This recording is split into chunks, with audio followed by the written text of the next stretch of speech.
Repiten después de mí: amado Señor, dame todo lo que me une a ti. Quítame todo lo que me separa de ti. Líbrame de mi egoísmo. Y entrégame enteramente a ti. Que nunca se haga mi voluntad, sino siempre hágase la tuya. En nombre del Padre, del Hijo y del Espíritu Santo. Amén.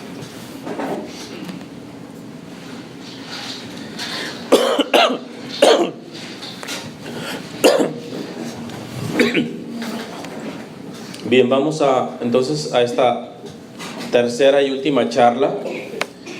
En la primera lo que vimos fue básicamente algunos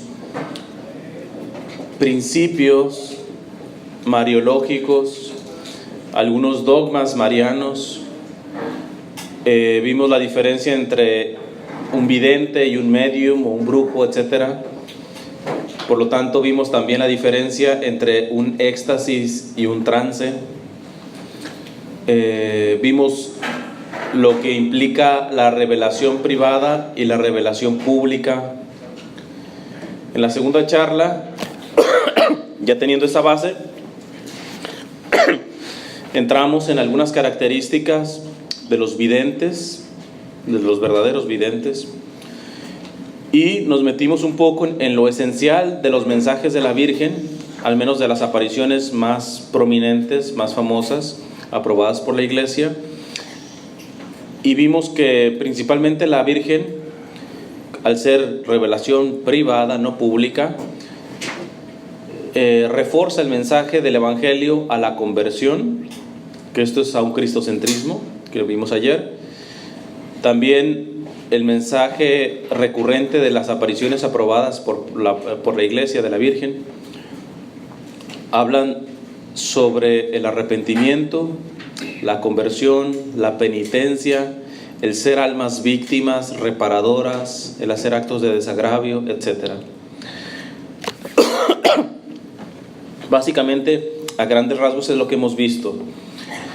Pero les decía que en esta última vamos a ver otro elemento que es insistente en todas las apariciones aprobadas por la Iglesia de la Virgen, que es: la Virgen siempre llama a la oración, siempre, siempre, siempre. Primero porque vamos viendo un cierto orden en esto, que recordemos que al ser revelación privada, simplemente lo que hace es reafirmar la revelación pública, que es la Sagrada Escritura. Y el Evangelio lo que comienza siempre es hablando de conversión, arrepiéntanse. Pero después nos habla de un llamado a también dolernos por los padecimientos de nuestro Señor, especialmente por aquellos que no se quieren convertir y libremente quieren seguir ofendiendo al Señor. Pues ser un acto de reparación, de consolación, de consuelo al Señor. Entonces, convertirse, arrepentirse uno, buscar la salvación de las almas, principalmente para consolar al Señor, y segundo porque pues ninguna alma está llamada a condenarse. Si quiere, déjenme ahí, gracias.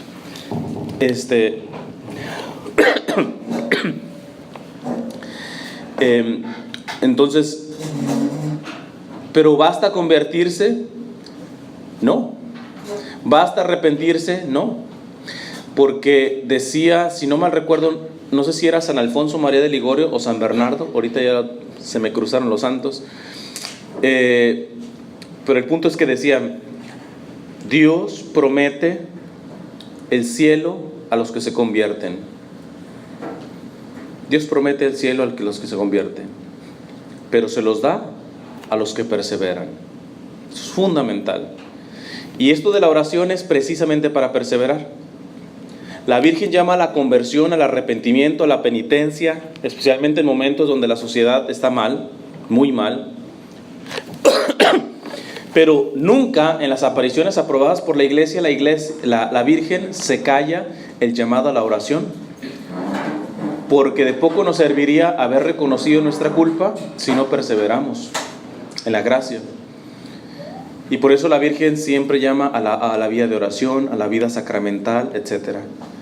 En la vida de oración, principalmente, el llamado que siempre hace la Virgen es al rezo del Santo Rosario, al rezo del Santo Rosario. Y vamos a tocar un poquito sobre el Santo Rosario.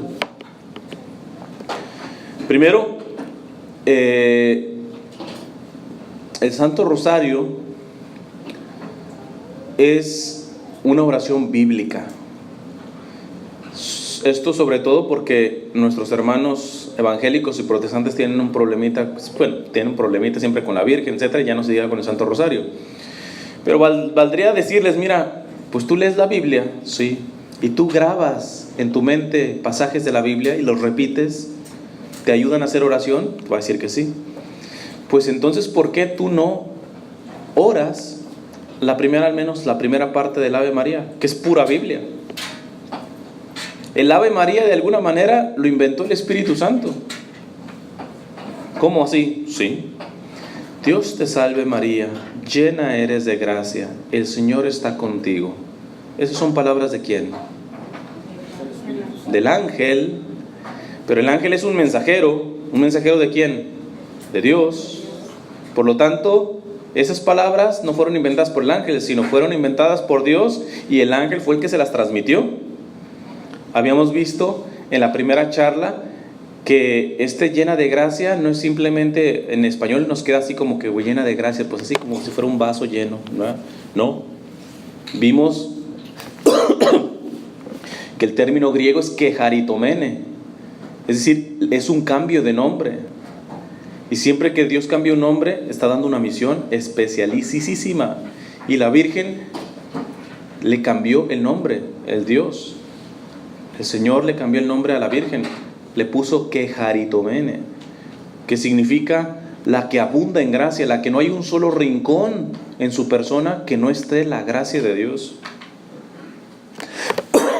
Entonces, la primera parte del Ave María, si algún protestante tiene problema, pues tiene problema con el Señor, tiene problema con la Biblia. Dios te salve María, llena.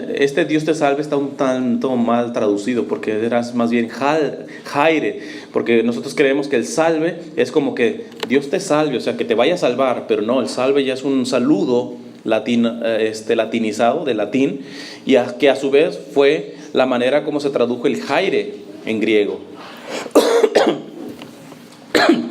Hay que reconocer que nuestras oraciones hay que hacerlas como la iglesia ya las tiene, pero sí hay a veces, son problemas de lenguaje. Por ejemplo, en el Padre Nuestro también tenemos el mismo problema.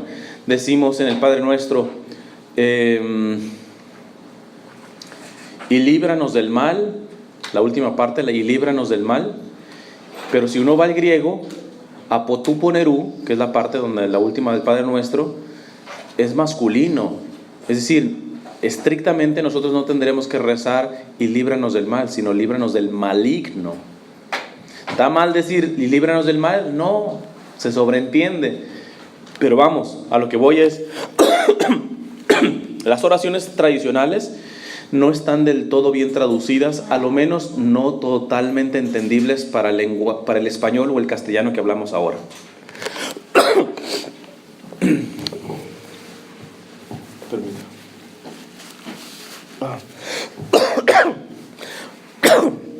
Entonces,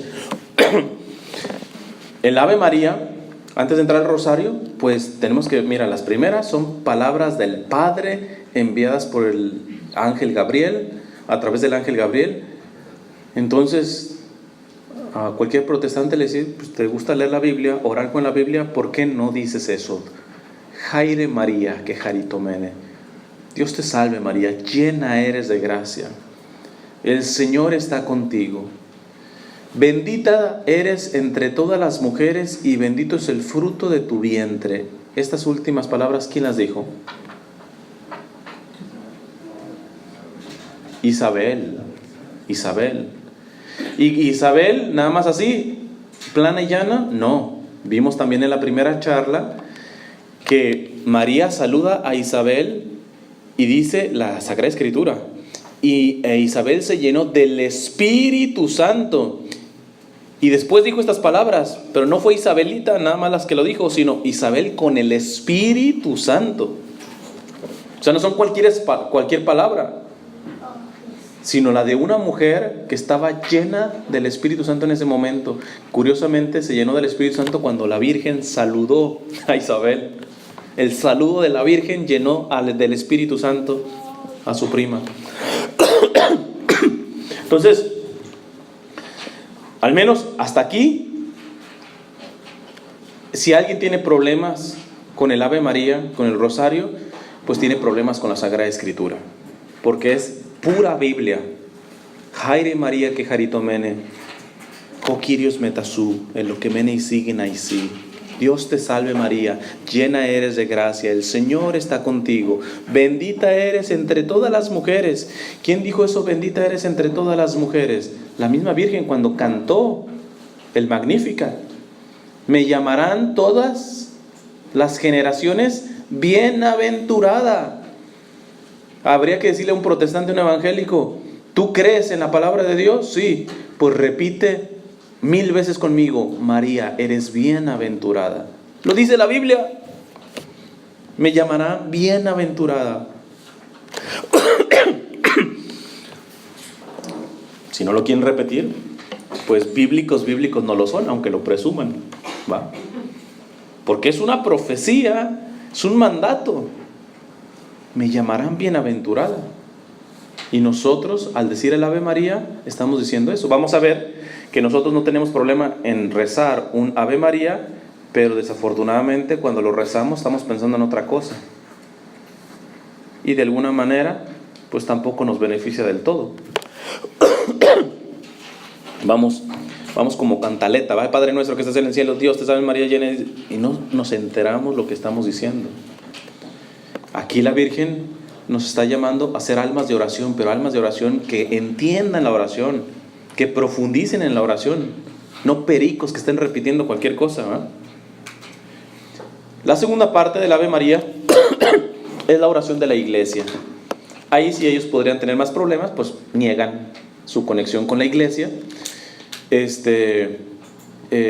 Pero Santa María, Madre de Dios, ya hemos probado en la primera charla por qué María es Madre de Dios.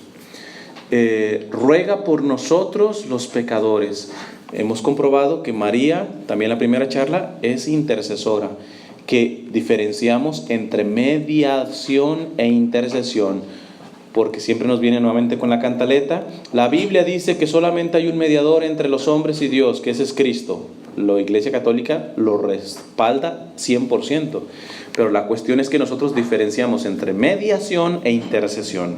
El único mediador es Jesús, pero intercesor también es la Virgen y los santos. Entonces, pero bueno, eso lo tratamos más en el primer tema. Ruega por nosotros los pecadores. Estamos pidiendo la intercesión de nuestra Madre. Pero fíjense lo interesante que dice al final. Ahora y en la hora de nuestra muerte. Es sabido que el último ataque de Satanás es a la hora de la muerte. Por eso tenemos que ser almas de oración. Sabemos que una persona que vivió en pecado terrible, vamos a poner Hitler. Cualquier persona puede decir, no, Hitler está condenado. No es cierto, no sabemos. La iglesia puede decir quién está en el cielo, que eso es lo que hace cuando canoniza una persona. Pero no puede decir la iglesia no tiene autoridad para decir quién está en el infierno. Porque una persona como Hitler, en el último instante de su vida, se arrepiente, claro, se fue hasta el fondo del purgatorio. Chance y todavía sigue ahí purgando, pero se salvó, sí se arrepintió. Porque Dios manda siempre una gracia de conversión al final. Vimos cómo los castigos de Dios ayer, los castigos de Dios no son por venganza. sino por amor, porque quiere hacer el último intento para que volvamos a Él, para que no nos condenemos. Pues bien, al final de la vida, generalmente Dios manda gracias de conversión y generalmente la manda a través de la Virgen. Pero ¿qué pasa? Que nosotros tenemos que ser almas de oración para tener una conciencia que aproveche esa gracia de conversión en el último instante de la vida. ¿Cómo así? Sí, mira, en el último momento de la vida ¿te puedes convertir? Sí. Pero ¿te vas a esperar hasta el último momento de la vida para convertirte? Sería mucho riesgo. Es como si una persona se acostumbra a tomar Coca-Cola toda su vida. Yo les pregunto siempre, ¿será que una persona que toma toda su vida Coca-Cola, el último día va a pedir un vaso de agua? Hay posibilidades, pero yo no sé si se quieren arriesgar. Por eso no basta reconocer el pecado. Por eso no basta convertirse. Hay que perseverar, y para eso es la oración. Para mantenernos alerta. Para que cuando nos llegue el día de la muerte, nuestra madre, al rogar ahora y en la hora de nuestra muerte, y venga esa gracia de arrepentimiento en el último momento de la vida, yo pueda aprovecharla. Pero no. Hoy hay gente que preferiría, tú le dices, ¿cómo te gustaría morirte? No, pues dormirme y de pronto, pues ahí ya morirme. Terrible muerte, terrible. Porque si no estás preparado, ahí quedaste. Te condenas. Desde siempre la iglesia ha creído en que la muerte tiene que ser consciente. Porque nosotros pedimos esa gracia, Señor, que pueda morir consciente. ¿Para qué? Para poder pedir perdón en el último instante de mi vida. Para poderte dar gracias, para alabarte. Qué lindas muertes esas. No, que ni me dé cuenta. Pues pobre de ti. Pobre de ti. Si te agarra la muerte en pecado y ni te diste cuenta, no tienes momento para reaccionar. Fíjense qué tan grave es esto. Que por ejemplo, si hubiera un accidente ahorita afuera y estuviera una persona inconsciente ahí, nosotros podemos acercarnos a esa persona y como el último sentido que se pierde es el oído, te le puedes acercar a la persona y le puedes decir, si te arrepientes, di esto conmigo. Y puedes hacer un acto de contrición rápido. Señor, te pido perdón por todos mis pecados. Y listo. Una cosa breve. Lo puedes estar ayudando a salvarse esa persona. Simplemente acercaros sabiendo que el oído es lo último que se pierde. Claro, tiene que ser breve. No le vas a aventar el credo, ¿verdad? Porque pues ahí ya se te muere. Entonces, esto es muy importante. Y la Virgen pide oración, porque la oración ayuda a perseverar, la oración te ayuda a vivir y sobre todo la oración te ayuda a morir. Una chica una vez me dijo, oye, pero si una persona pecadora en el último instante de su vida se arrepiente, se salva, pues al revés también, ¿no? Una persona que ha trabajado en ser santa, en el último momento, si peca, ¿se condena? Sí, pero eso no pasa. Es imposible que pasa. Porque una persona que ha trabajado por vivir santamente, que ha luchado y que ha perseverado, ¿se creen que en el último momento Dios la va a abandonar para que peque? No, eso no es posible. Matemáticamente podría ser posible. Así como la persona que vive en pecado en el último momento se arrepiente y se salva, así tendría que ser matemáticamente al revés. Una persona que vive muy santa y en el último momento peca. Pero eso no es posible. Porque todas las promesas de nuestro Señor, la Virgen lo dice, o sea, el Señor no desampara al alma que verdaderamente está trabajando con seriedad en la vida para ser santo. ¿En el último momento lo va a desamparar? No. Y más si es una persona de oración y del Santo Rosario, ¿cuántas veces, si lo dijo conscientemente, no le dijo a nuestra Madre Santísima, ruega por mí, ruega por nosotros ahora y en la hora de nuestra muerte? ¿Será que la Virgen se quedará callada ante esa petición de un alma que realmente hace oración? No. Entonces, antes de hablar de la oración, se puede orar de muchas maneras, pero evidentemente la Virgen, cuando se ha aparecido, ha insistido mucho en el Santo Rosario. Primero, entonces, hay que decir que el Santo Rosario, al estar hecho principalmente de Aves Marías, el Ave María es la oración más bíblica. Es pura Biblia, al menos la primera parte. La segunda parte es la oración de la iglesia. La oración de la iglesia. Entonces, esto en un primer punto. Segunda cosa, con respecto a la oración, especialmente el Santísimo Rosario. Es difícil, es una oración difícil. Miren, yo les tengo que decir con pena, yo no soy asiduo a rezar el Santo Rosario, pero eso es falta mía. Tendríamos que rezar el Rosario todos los días. Lo que gracias a Dios nunca me falta es un acto mariano. Por ejemplo, hay tradiciones, lo que yo digo es, hay que procurar en rezar el Santo Rosario todos los días. Pero mientras te entrenas, mientras agarras disciplina, mientras lo que sea, no te puede faltar un acto mariano al día. Y hay tradiciones, devociones muy lindas, por ejemplo, la de las 3 Aves Marías. Que no te falten a lo menos 3 Aves Marías bien rezadas, bien oradas, bien consagradas a la Virgen.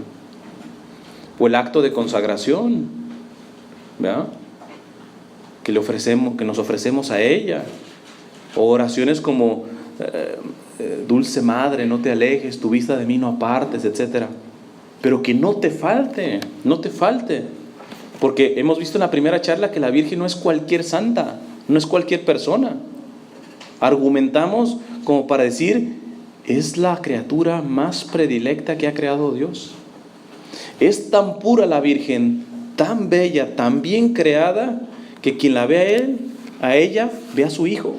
Es tan transparente, porque recordemos que también en la segunda charla, ella siempre pone a Jesús en el centro. Ella no se quiere quedar con las almas. Ella trabaja para que las almas se enamoren de su Hijo. Entonces, el Santo Rosario hay que procurarlo hacer diario. ¿Es complicado? Pues miren, hay santas como Santa Teresa del Niño Jesús, que ella en su biografía escribe que le costaba mucho rezar el Santo Rosario. Le costaba mucho rezarlo. Y es que hay un problema con el rosario.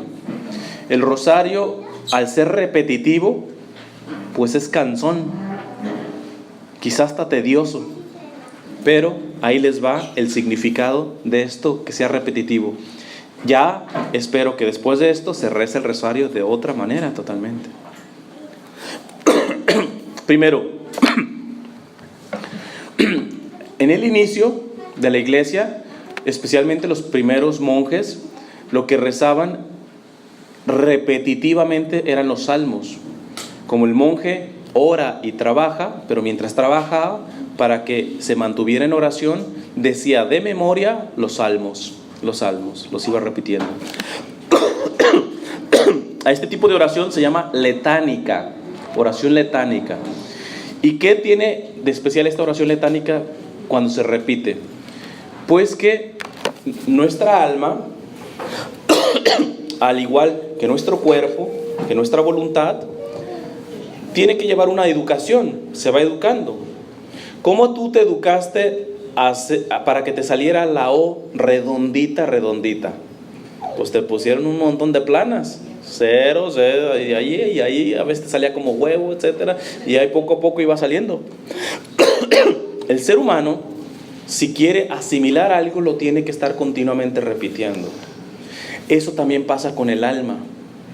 Eso pasa con el alma. Y fíjense, si esto no es tan efectivo, que el demonio usa también esta táctica. En los gobiernos comunistas se decía esto, por ejemplo, los gobiernos comunistas son ateos. Decían, miente, que la mentira repetida termina por ser verdad.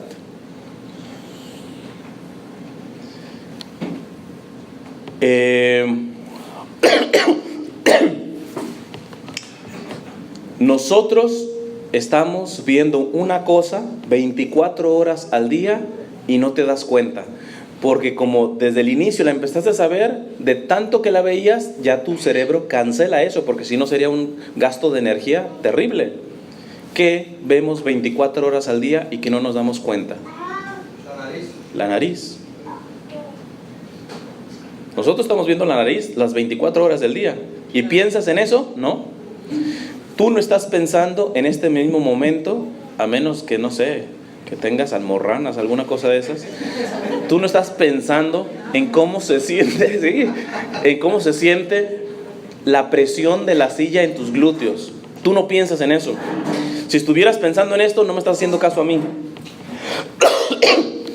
¿Cuántas familias viven cerca de un tren y vas y los visitas y dices, oye, ¿cómo pueden dormir? Ya pasó el tren. Ellos como si nada, ya están tan acostumbrados.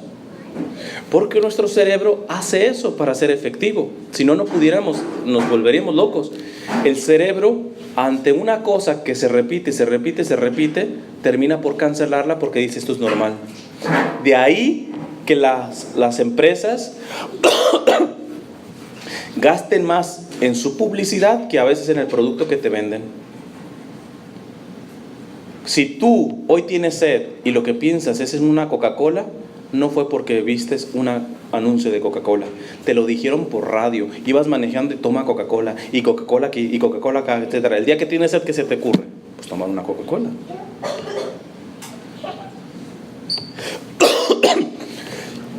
La repetición es muy fundamental en la persona. Cuando doy un curso que es acerca de la Lectio Divina, que es la manera de orar a través de la Biblia, y es el método más antiguo para orar, yo les digo, el primer paso habla de qué es el texto, qué dice el texto. Y esto es para ir memorizando palabra de Dios. La Lectio Divina ayuda a memorizar palabra de Dios.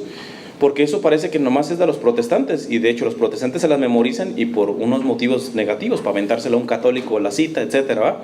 Pero si tú no tienes en tu cabeza memorizada palabra de Dios, ya te avecino que como vas a actuar va a ser de forma contraria a la palabra de Dios. Porque cada quien reacciona de acuerdo a lo que tiene en la cabeza. Si una persona, por eso fíjense que es bien interesante lo que tú metes a tu cabeza, la música, qué tipo de películas. Si tú escuchas reggaetón y reggaetón y reggaetón y reggaetón, las letras del reggaetón son súper sexualizadas, y escuchas reggaetón y repites reggaetón y repites reggaetón y repites reggaetón, de pronto estás solo con tu novia, se quedaron por el azar en el carro los dos. Mira, no me digas, no van a rezar el rosario, ¿eh?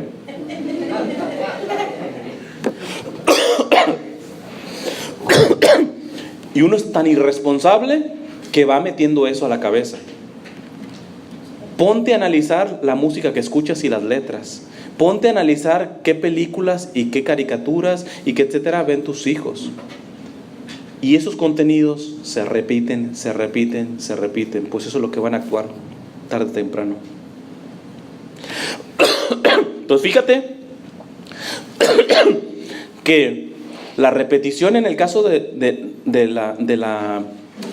rosario tiene su sentido. Que se acostumbre tu alma a la oración. Pero para eso tienes que entender primero el Ave María. Por eso explicamos un poquito. Porque cuando entiendes lo que estás diciendo, ya después, aunque lo digas 50 veces, tú ya lo entendiste, tu entendimiento ya lo sabe. Entonces cada repetición es como una impresión en tu alma. Impresión en tu alma. Y las que rezan, por ejemplo, el Santo Rosario bien rezado, no como cantaleta, son personas que continuamente tienen una oración en la boca. Se vuelven personas que oran continuamente, personas que tienen serenidad también, porque esa es una santa repetición. A veces cuando les digo, una vez yo tengo unas tarjetitas y la oración que hacemos al principio la tengo en inglés y en español, y a veces no se iba en el metro o etcétera, y yo las doy. Y una muchacha, evidentemente evangélica, protestante, una me dice, no, yo no rezo, yo no repito oraciones, yo voy directo a Dios. ¿Tienes algún problema con la repetición? ¿Tienes algún problema? Sí, no, es que la oración no puede ser repetitiva. Le digo, fíjate, tienes un problema con lo repetitivo. Pobre de ti si tu corazón no está repitiendo continuamente, te estarías muerta. Tu corazón tiene que estar continuamente pum, pum, pum, pum, pum, pum. Yo no veo a esta mujer, ay, qué aburrido mi corazón, a ver, cámbiale el ritmo, ¿ah? Cuando se empieza a cambiar el ritmo, ahí empieza un problema. Estamos claros que una repetición hueca no sirve de nada. Tampoco es un mantra, estos de los hinduistas, que repite esta palabrita y así para que tengas tu mente en blanco, ¿ah? No. No es una cuestión hueca, no es un mantra el rosario, sino es una santa repetición para entrar en un clima de oración. Es una manera de ir educando tu alma. Y cuando tú vas diciendo 50 veces, pausadamente, con el amor necesario que dice cada palabra, y sobre todo, que es el tercer punto, meditando el misterio, porque el rosario es, les digo, la oración más bíblica, no solamente por lo que dice el Ave María, sino porque lo que vas meditando, lo que supuestamente estás meditando en cada rosario, es un pasaje bíblico de la vida de Jesús. Entonces, cuando tú estás, no sé, imagínate el misterio, la oración de Jesús en el huerto. Como ya entiendes el Ave María, ya te concentras en el misterio y estás, Dios te salve María, llena eres de gracia, pero a la vez meditando en Jesús en el huerto, tirado ahí, sudando sangre. O sea, esa repetición es como que te prepara el alma para que entre esa palabra de Dios, ese misterio de Jesús, y haga su fruto. Esa santa repetición del rosario es como que te va amasando el alma. ¿Para qué? Para que después venga el ingrediente principal, que es Jesús. Porque ni en el rosario el centro es la Virgen. En el rosario el centro es Jesús. Se medita la vida de Jesús. Entonces, fíjate que ya de esta perspectiva, si analizamos, muchas veces ni siquiera, por mucho que recemos el rosario, no lo sabemos rezar. Y por eso no tiene su efecto. Por eso no tiene su efecto. Entonces, lo letánico siempre es una oración muy bíblica. En el Apocalipsis, etcétera, la oración que se hace para con Dios es santo. No. Santo, santo, santo. O sea, las repeticiones, nosotros tenemos el santo en la Santa Misa. Las repeticiones del santo no es porque, pues es que como está muy chiquito, pues hay que repetirlo muchas veces. No, es que cada repetición tiene su intención. Por eso hay que cuidar, bueno, ya me estoy saliendo del tema, pero hay que cuidar mucho la música litúrgica. Porque a veces te tocan un santo, primero con una cumbia, y tú dices, ¿qué tiene que ver la cumbia con lo que se está diciendo? Nada, absolutamente, nada. En el santo todos los santos y la Virgen y todos los ángeles están presentes ahí en la misa.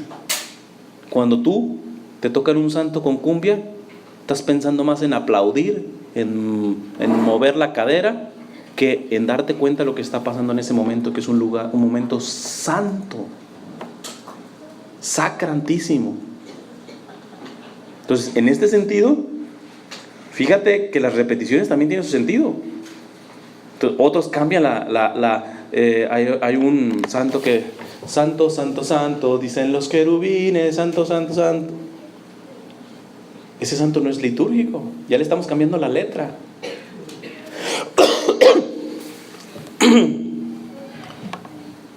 Cuando son los difuntos, hasta el rosario lo cambian. Ruega por él y por nosotros los pecadores. Ahora, ruega por ella y nosotros los pecadores. Espérate. Si estamos orando en plural, ya viene incluido. Pero es como que nosotros, nuestras inseguridades, nuestra falta de verdadera vida de oración quiere manipular la oración de la iglesia, y la oración de la iglesia no necesita manoseo, se tiene que orar tal cual es. Y nos ponemos creativos. El problema es que hay que ponernos creativos en otras cosas, pero en la oración de la iglesia hay que respetarla. Más bien tienes que conocerla. ¿Cuánta gente sabía esto que estoy diciendo? ¿Cuántos sabían el significado de la oración letánica, de la repetición? Muchas veces no sabemos esto. Y entonces, como se nos hace aburridito, pues vamos poniéndole y agregándole esto. Y le agregamos las oraciones de Fátima, que vamos a ver al final también. Bueno, que los vimos ayer, perdón. Hay mucha gente que le agrega. Tú ves cómo es la oración final que se hace al final del rosario, que es, esto se lo dijo a los pastorcitos de Fátima: oh Jesús mío, perdónanos. Yo he escuchado: oh Jesús, perdona nuestras culpas. O sea, ya eso lo agregamos. Oh Jesús mío, perdónanos, líbranos del fuego del infierno, lleva al cielo a todas las almas, especialmente las más necesitadas. Punto. Gracias. A las más necesitadas de tu misericordia. Y más los hispanos, nos encanta manosear las oraciones, agregarles, quitarles, ponerles. ¿Por qué? Porque al final no sabemos el verdadero sentido de la oración. Creemos que la oración nos tiene que sonar bien a nosotros y no a Dios. La otra vez estaba hablando con el hermano Raúl de cómo, por ejemplo, dice un sacerdote doctor en liturgia: llega el difunto y le tocan, no sé, Amor Eterno o una ranchera, etcétera. Y dice este padre: nuestra gente no sabe lo que es un funeral católico, no sabe. ¿Qué hace la gente cuando le toca eso a su muertito? Despedirlo.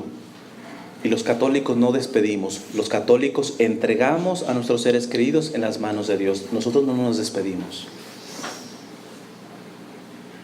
Entregamos. Y como es el ritual, si tú supieras cómo te bautizaron, exactamente están haciendo lo mismo. Porque la muerte para el cristiano tiene otro sentido. Y tú ves cómo a nosotros los latinos nos gusta hacer drama y ponemos unas bien nostálgicas y etcétera, y con el cafecito que tiene piquete pues todavía peor. Entonces ¿qué estamos haciendo? Manipulando el sentido cristiano de la oración. Manipulando. No, es que me voy a casar y quiero que me canten la de Amor Eterno y que espérate. El amor eterno es Él. Cuando tú metes ese tipo de música en tu boda, lo único que estás diciendo es que estás pensando solamente en ti y en tu maridito, nada más. Se está olvidando que estás casándote como sacramento. Evidentemente, ni papas saben lo que significa un sacramento. Entonces, ¿por qué pongo esto?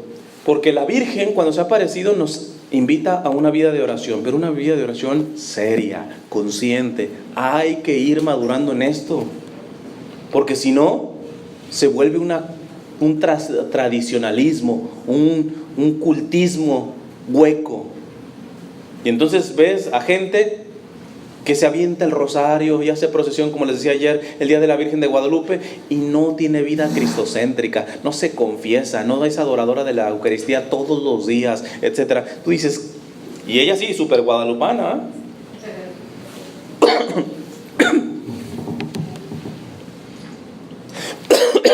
Yo estoy en Los Ángeles, la otra vez, una vez estaba en una misa y una señora estaban hablando. Para empezar está mal, antes de misa y habla y habla. Pero bueno, fue interesante porque estaban hablando del difunto y sabe cuánta cosa. Y dice, no, yo ya conseguí unas señoras que rezan bien bonitas, unas rezanderas bien bonitas. O sea, eso hasta a mí me sonaba chueco, o sea, como que, o sea, se consiguió la señora unas señoras que le vayan a rezar a su difuntito y son bien rezanderas, saben rezar bien bonito. Y seguramente son las señoras que andan del chisme y la calumnia, etcétera, pero rezan bien bonito.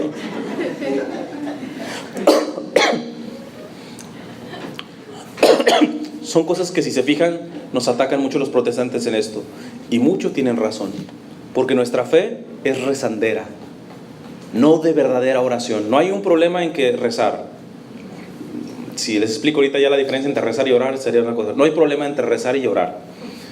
El problema está en que es un tradicionalismo hueco que toca rezar así, y etcétera, y no sabes ni lo que estás diciendo, ni el sentido. Y sobre todo, habíamos dicho que si no lleva a la vida de oración, a la vida cristocéntrica, a la vida de los sacramentos, la cosa está mal. No me importa cuántos rosarios te avientes, no me importa cuántas novenas te avientes, no me importa si la oración no está terminando en Jesús y el centro no es Jesús, si no termina en los sacramentos, si no termina en la conversión del que está orando, eso está hueco. Ahora, ciertamente hay que tener paciencia, ciertamente hay que tener paciencia, porque a veces los procesos van más rápidos con unos, más lentos, pero la cuestión es que estemos trabajando, ¿no? Estamos trabajando. Estoy viendo que casi se me fue todo el tiempo. Rapidito, otra cosa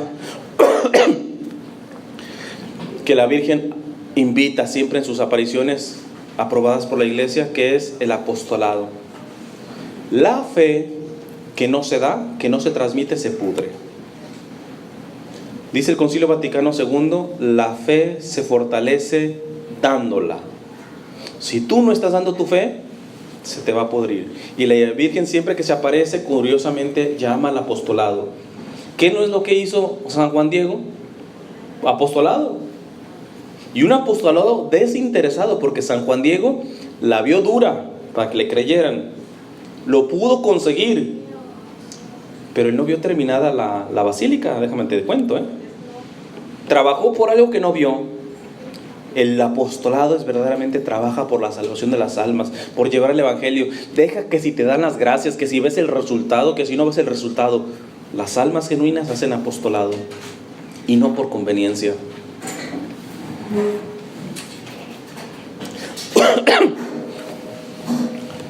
Fíjense, una de las la vidente de Lourdes, Bernadette, terminó siendo monjita, se hizo monja, Bernadette. Cuando entra al convento, ella dice, ya no me pregunten más de la Virgen, ya di los mensajes, etcétera, y en sus palabras textuales fue lo que dijo esto. Fíjense, dice, mi misión en Lourdes ha terminado, Lourdes no es el cielo. ¿Cómo? La misma pastorcita que se le apareció, la Virgen, está diciendo que Lourdes no es el cielo, etcétera. No, estamos diciendo que por muy aprobada que sea una aparición, no es revelación pública, es revelación privada. Es decir, solamente tiene sentido tanto cuanto se cumpla lo que dice la revelación pública, que es el evangelio. Entonces, esta monja, esta pastorcita que estaba siendo monja, dice, lo importante no es estar repitiendo lo que me dijo la Virgen en Lourdes. Lo importante es que hoy, como monja, me asemeje a Cristo. Que eso es lo importante. Porque les digo, hay tantas personas que les encanta esto de los mensajes de la Virgen y se apareció, etcétera, y todo eso, pero no me pueden decir un texto bíblico. Tú no ves conversión en sus vidas, tú no ves vida sacramental. Tú dices, pues es una payasada eso. ¿Qué tanto que la Virgen aquí, Virgen acá, etcétera? Y no hay una verdadera conversión. La Virgen pide oración y apostolado. Voy a terminar con advertencias que les dije, unas ciertas advertencias. Básicamente son dos advertencias, una respecto a la Virgen de Fátima y otra respecto a las apariciones de Medjugorje. La Virgen de Fátima, ya vimos en la charla pasada, es aprobada por la Iglesia. Pero ¿qué pasó? Que hubo un tercer secreto de Fátima que no se reveló hasta hace poco, con Juan Pablo II. Y entonces hubo muchas interpretaciones, porque a nosotros nos gusta el drama. Entonces agarramos como que hicieron antes así. No, si quiere déjalo ahí porque no hay espacio. Gracias.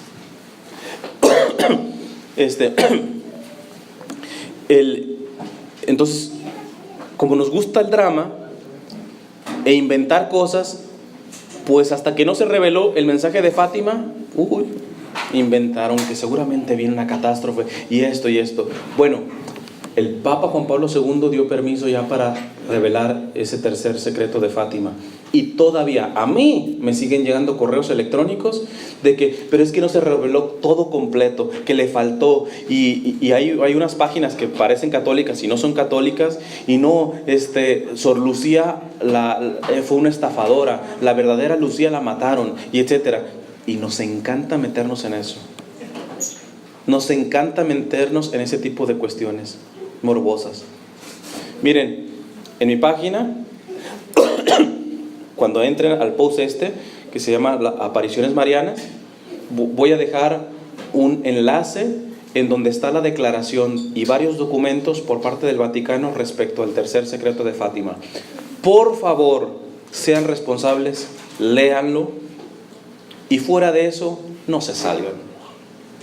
Porque a mí ya me da flojera estar respondiéndole a esa gente que ve que no, el tercer mensaje de Fátima significaba esto y esto y esto, y va a venir esto y esto, y es que no lo dieron completo, y se meten en una cuestión que más daña la fe. Primero, porque la iglesia ya habló. Es como si la palabra de la iglesia le quedara chica a ese tipo de católicos. ¿Por qué? Porque te gusta el misterio, porque te gusta el drama, porque te gusta la novela.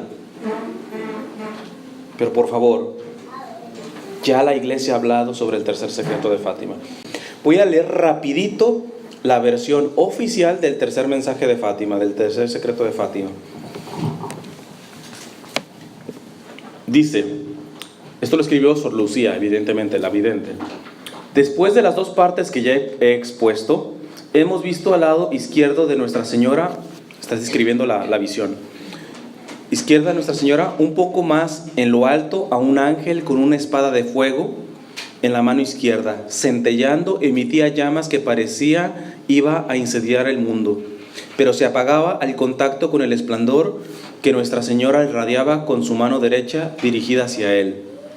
El ángel, señalando la tierra con su mano derecha, dijo con fuerte voz: penitencia, penitencia, penitencia. Y vimos en una inmensa luz, que es Dios, algo semejante a como se ven las personas en un espejo cuando pasan ante él, a un obispo vestido de blanco. Hemos tenido el presentimiento de que fuera el Santo Padre. También a otros obispos, sacerdotes religiosos y religiosas, subir una montaña empinada, en cuya cumbre una gran cruz de maderos toscos como si fueran de alcornoque, con la corteza. El Santo Padre, antes de llegar a ella, atravesó una gran ciudad, medio en ruinas y medio tembloroso, con paso vacilante, apesadumbrado de dolor y pena, y rezando por las almas de los cadáveres que encontraba por el camino. Llegado a la cima del monte, postrado de rodillas a los pies de la gran cruz, fue muerto por un grupo de soldados que le dispararon varios tiros de arma de fuego y flechas. Y del mismo modo murieron unas tras otros los obispos, sacerdotes religiosos y religiosas, y diversas personas seglares, hombres y mujeres de diversas clases y posiciones. Bajo los dos brazos de la cruz había dos ángeles, cada uno de ellos con una jarra de cristal en la mano, en las cuales recogían la sangre de los mártires y regaban con ella las almas que se acercaban a Dios. Ese es el tercer secreto de Fátima. Fuera de esto es un invento. Fuera de esto es un invento. Ahora, ¿qué ha hecho la iglesia? Interpretar esto. Y en el sentido histórico, esto ya pasó. Porque se discernió, y esto está hablando del atentado que tuvo el Papa Juan Pablo II en 1981, el balazo. Que sabemos, el Papa dijo que hubo una mano que desvió esa bala para que no muriera. Por eso hoy la imagen de la Virgen de Fátima en la corona tiene la bala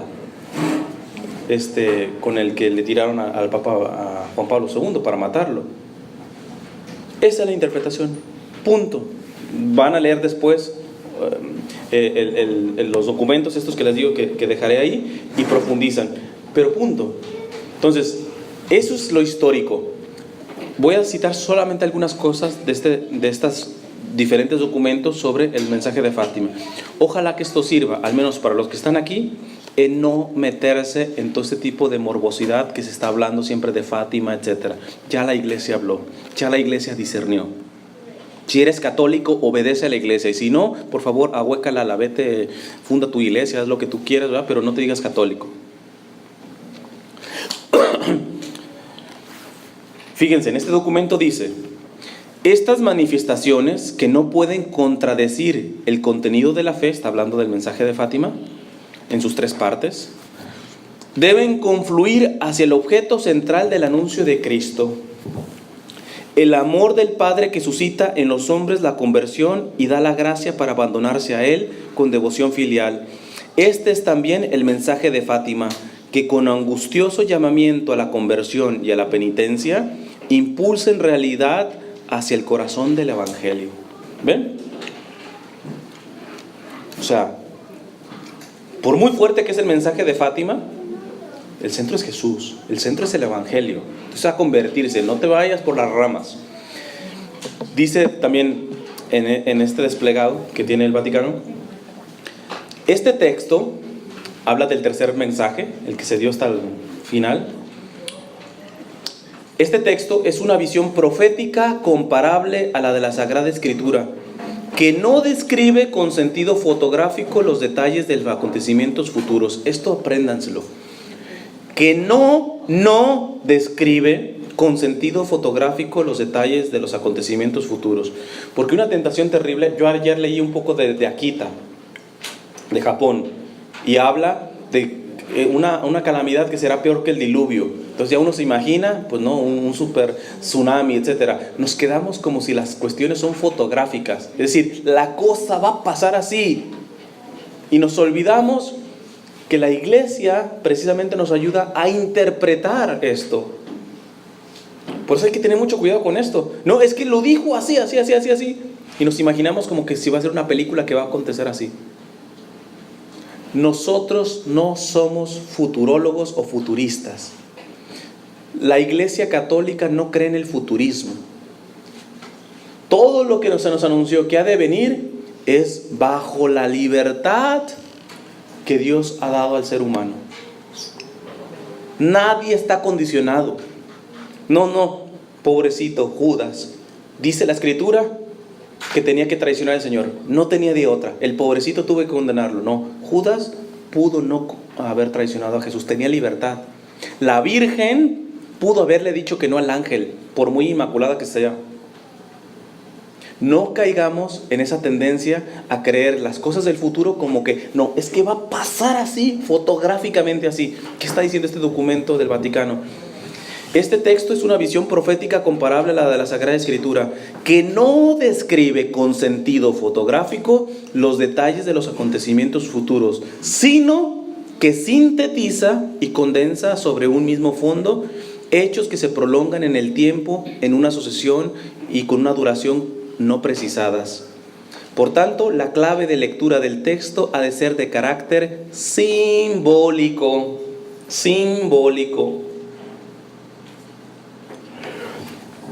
Dice también el documento aunque las vicisitudes a las que se refiere la tercera parte del secreto de Fátima parecen ya pertenecer al pasado, la llamada de la Virgen a la conversión y a la penitencia, pronunciadas al inicio del siglo XX, conserva todavía hoy una estimulante actualidad. Fíjate que también, porque algunos también son estos llamados sacerdotes que dicen, ya, lo de Fátima ya se cumplió, listo. No, aquí el Vaticano está diciendo, en ciertas cuestiones históricas sí, pero sigue abierto, porque el mensaje de Fátima es conversión, penitencia. Y yo pregunto, ¿en este tiempo no necesitamos conversión y penitencia? Claro, entonces sigue vigente en ese sentido. Último texto que les comparto de esto. El criterio de verdad y de valor de una revelación privada es, pues, su orientación a Cristo mismo. Cuando ella nos aleja de Él, cuando se hace autónoma, más aún cuando se hace pasar como otro y mejor designio de salvación, más importante que el Evangelio, entonces no viene ciertamente del Espíritu Santo, que nos guía hacia el interior del Evangelio y no fuera del mismo.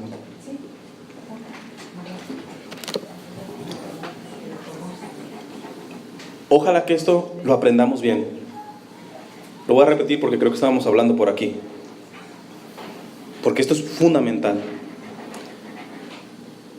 El criterio de verdad y de valor de una revelación privada es pues su orientación a Cristo mismo.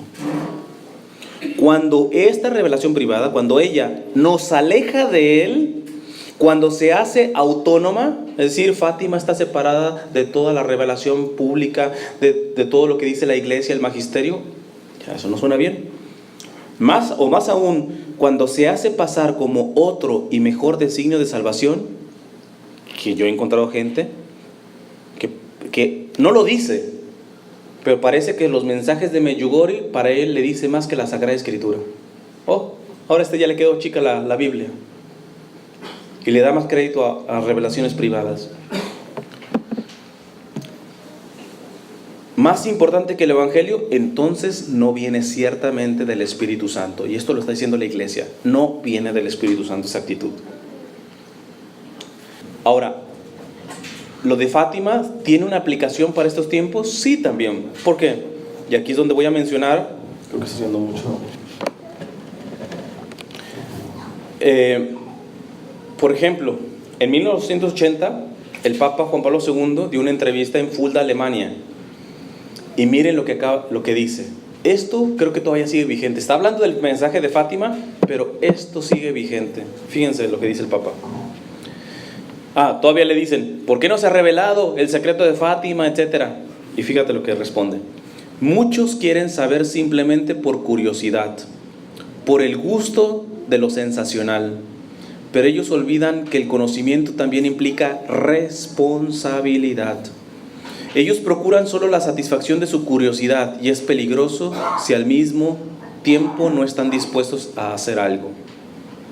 Esto lo dijo en los 80s antes de revelar el mensaje. Pero nos podía decir, o sea, a mí me da ganas de que decirle al Papa Francisco que diga algo similar. Porque ahorita ya vamos a pasar rapidito a Medjugorje. Pero tanta gente no tiene más que mera curiosidad.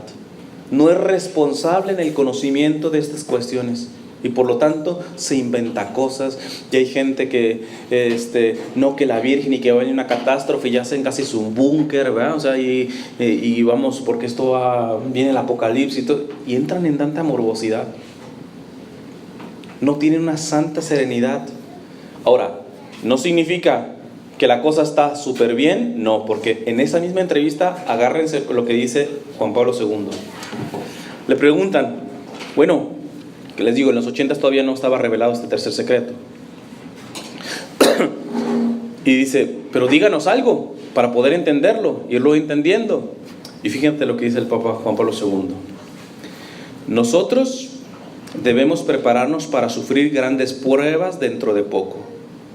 Creo que aplica todavía hoy. Esas pruebas demandarán de nosotros una disposición a perder la vida y una total dedicación a Cristo y por Cristo. En Siria, en Irak, están perdiendo la vida por nuestro Señor. En Nigeria, acaban de matar 4 misioneras de la caridad también, en Yemen. Eso está pasando. Y esto lo está diciendo en los 80s el Papa Juan Pablo II. Fíjense lo que dice: con vuestras oraciones y las mías es posible mitigar esta tribulación, pero ya no es posible evitarla, porque sólo así la iglesia puede ser efectivamente renovada. ¿Cuánto tiempo llevará la renovación de la iglesia surgida de la sangre? Ese tiempo demasiado no será de otra manera. Nosotros debemos ser fuertes y estar preparados, y confiar en Cristo y en su Madre, y ser muy asiduos en el rezo del Santo Rosario. O sea, yo estoy convencidísimo que la cosa está fea y se va a venir peor, porque la política ha manoseado la ley de Dios. Ya es un político el que dice que es bueno, que es malo, que es hombre, que es mujer, que es familia, que etcétera. vamos mal como sociedad, no solamente aquí en Estados Unidos. Esto se va a poner feo, pero como dije ayer, y que lo dijo el Papa Francisco, están por venir los mejores matrimonios y las mejores familias, precisamente por eso. Porque la familia y el matrimonio que no quiera ser santo en estos tiempos que se nos vienen, simplemente no va a ser. Será un mamarracho ahí, por ahí.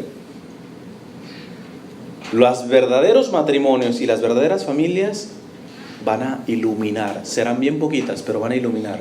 Precisamente porque la oscuridad se está metiendo cada vez más.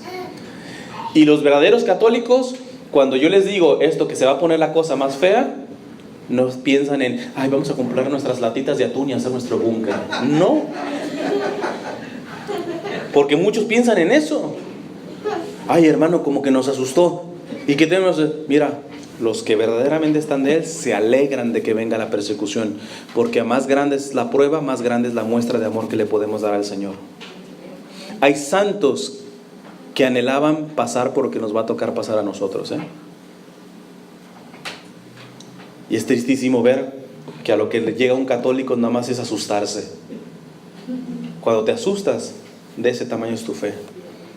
De ese tamaño es el coraje que tienes para poder amar al Señor, dar testimonio. Porque muchas de las cosas que vienen, les voy avisando, o seguimos firmes o nos toca cárcel, mínimo cárcel. Les digo que en Canadá simplemente orar afuera de una clínica de aborto, orar nada más, afuera es cárcel. ¿Qué le pasó a la señora que no quiso casar a 2 homosexuales en Kentucky? Va para el bote, va para la cárcel.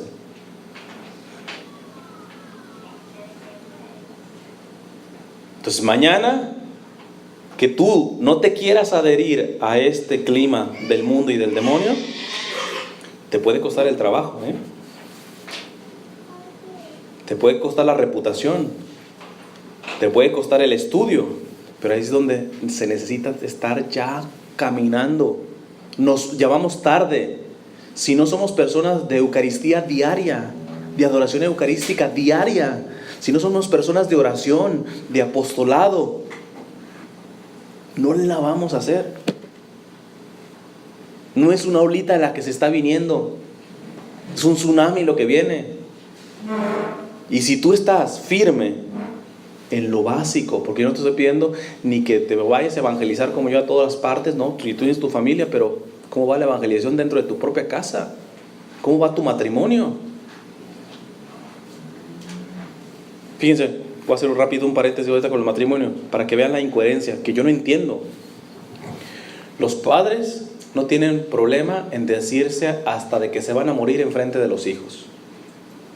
Pero yo siempre me he preguntado, ¿y por qué mínimo para compensar? ¿Por qué delante de los hijos no se dicen cuánto se aman? Ay, no están los hijos. O sea, para mentarse a la mamá sí. Pero para decirse cuánto se aman enfrente de ellos, ay, no es una cursilería. Sépanse que viene la batalla y viene fuerte. Y no se está pidiendo que tú seas un super santo, sino que seas fiel en lo poco, porque los que sean fieles en lo poco serán fieles en lo mucho.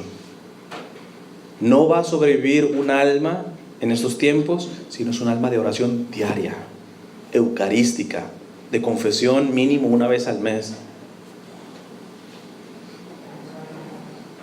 de apostolado, que le duela el sufrimiento de sus hermanos, que no vea la vida solamente en cuanto a su beneficio y viéndose el ombligo. No, eso no va a funcionar. Y ya ven aquí lo que dice Juan Pablo II.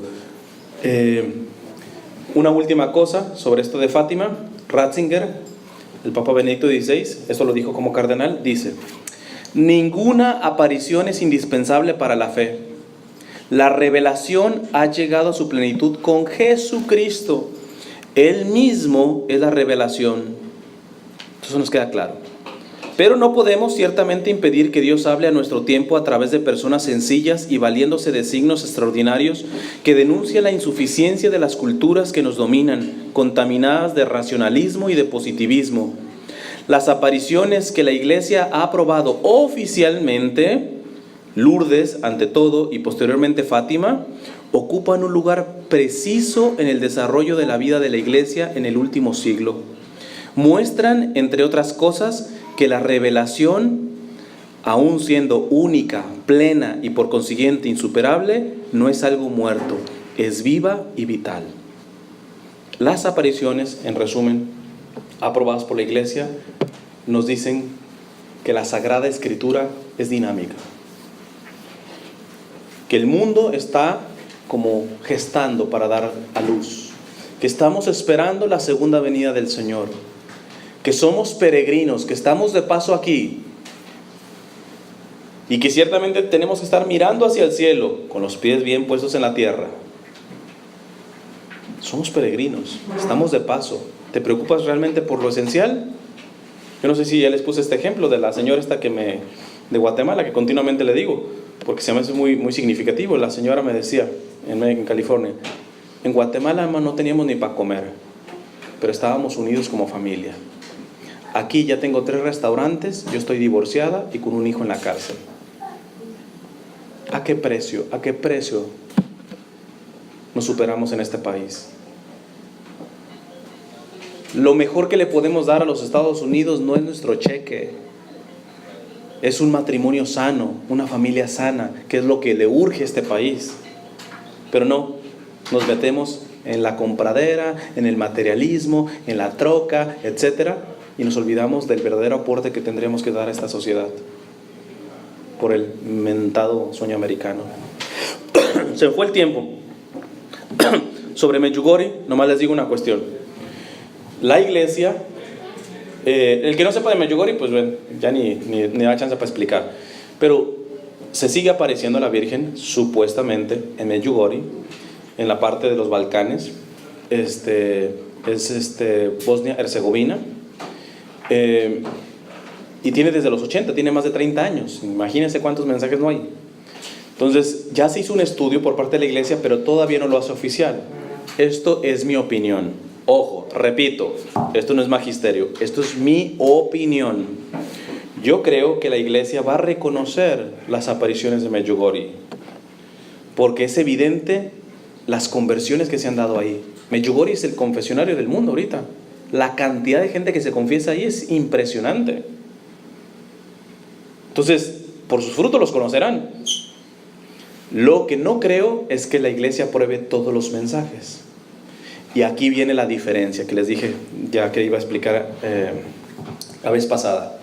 La Iglesia puede decir, esta aparición es verdadera, sus mensajes son verdaderos. Puede decir, esta aparición es verdadera, sus mensajes son falsos. Puede decir, esta aparición es falsa y sus mensajes fraudulentos. ¿Cuál es la diferencia entre falsedad, entre una aparición o unos mensajes falsos, una aparición falsa y fraudulentos? Falsa significa que, por ejemplo, muchos de Medjugorje, muchos mensajes, yo creo que no los van a aprobar todos, pero no significa que estén mal. Tú los lees y son muy bonitos, etcétera. Pero la Iglesia reconoce que fue más bien parte de la psicología del vidente, etcétera, que escribió, etcétera. Es decir, que no fue realmente algo que necesariamente le haya dictado a la Virgen. Pero eso no significa que sean malos, simplemente está diciendo, esto no fue dictado por la Virgen, punto. Cuando dice la Iglesia que esto es falso.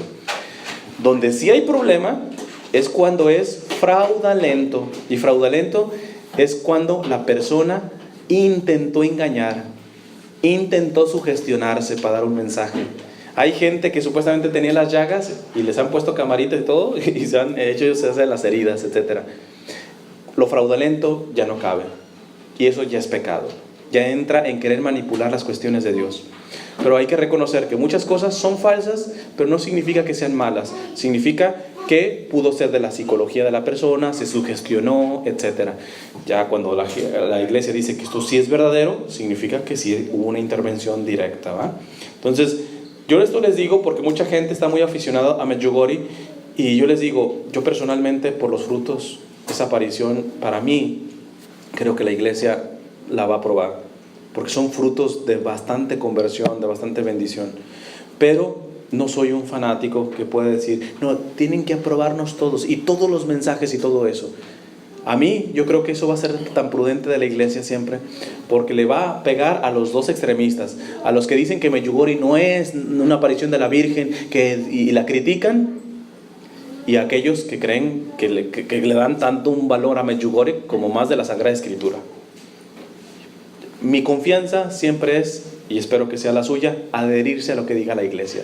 Cuando se diga, que no creo que falte mucho porque ya está terminado el estudio sobre Medjugorje, cuando hable la iglesia, por favor, no hagamos lo mismo que con Fátima, inventar, etcétera. Y es que no, es que la iglesia se equivocó por acá, etcétera. Si somos hijos de la iglesia, a actuar como hijos de la iglesia, ¿no?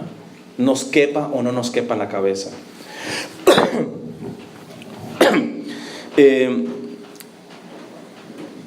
Vamos a terminar con un momento de oración.